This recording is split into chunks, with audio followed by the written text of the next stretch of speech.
This last camp is a storytelling and movie making in Minecraft. And if you remember, this camp replaces what used to be Minecraft Create. So this is taking that same idea of creating and making in Minecraft, but taking it a step further.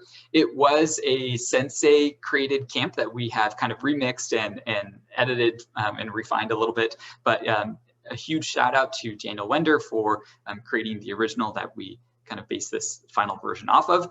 This camp is meant for ages 8 and up with no experience required. This is the easier version of the 2 Minecraft camps. There's no modding in this camp. It is very heavy on just the building and creating and having fun making things in Minecraft. So really no experience is required.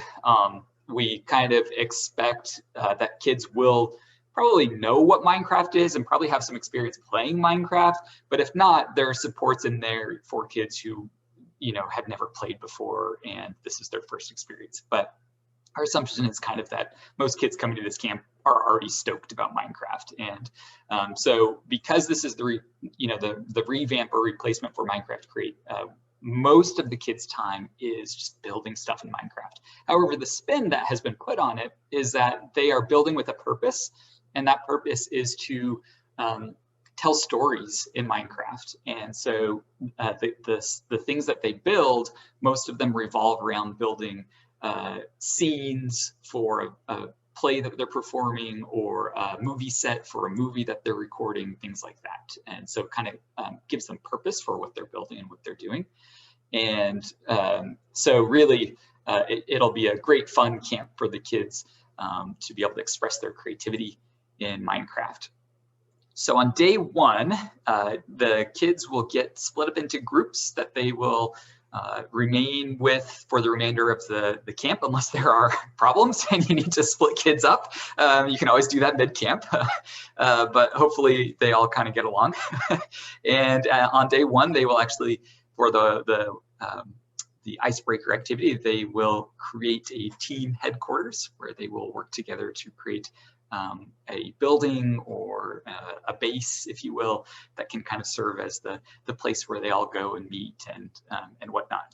It's just a make-believe headquarters, you know, they're just kind of pretending, but it's always fun to build something like that. And then they will get to explore a couple of movie sets that we have provided, that they'll be able to just jump in and see what do movie sets kind of look like in Minecraft. And so there's a Western one that you can see, this the second slide here, and then we also have a castle from Hogwarts, the Hogwarts school, or from Harry Potter, so that they can go in and explore.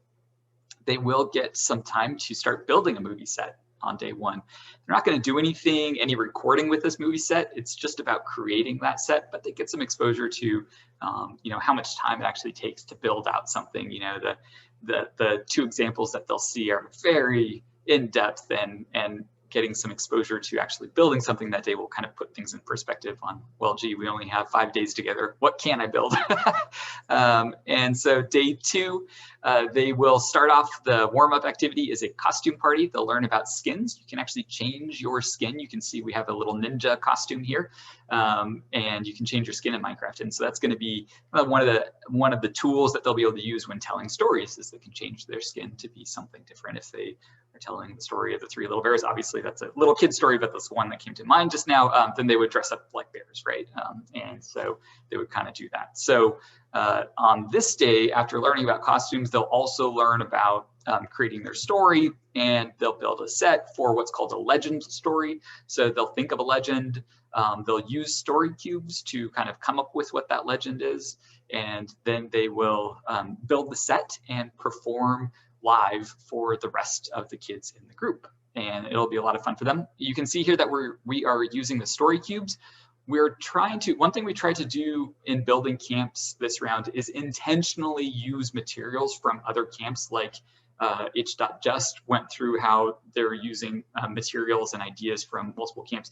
That is to put less stress on senseis, so more things look familiar to them. So story cubes, if they're running with storytelling in Scratch or any of the other camps that use this, they'll instantly recognize, oh, I know what the story cube is, I know how to use this, right? And so they'll be able to help the kids use story cubes. And there are still instructions if they've never used them before, but that's just kind of an insider knowledge for you all of why we do that. So they will make those stories, make the sets for the stories, and they won't actually record anything yet. They're not making movies yet. They'll perform these live and be able to show off kind of what they've done to the other kids in the group. But on day 3, they will do a lighting upgrade activity for the warm-up, but then they will jump in and record the story that they performed live the previous day. And this is where they actually learn about recording and editing. And they'll be able to do this using a story that they're already familiar with. They've already performed it live, so they don't have to worry about any of that aspect. They just need to worry about learning about how to record and edit. And they'll do that on this activity. If they panic because they're not able to finish in time, it's fine. The object of this activity is for them to learn the process. They may want to perfect things. Some kids are perfectionists. I would have been one of those kids that would have been like, no, give me another hour, right? But so that's fine if you start to get kids like that. On the other activity, the epic movie, they will have plenty of time. So they actually start this on day 3.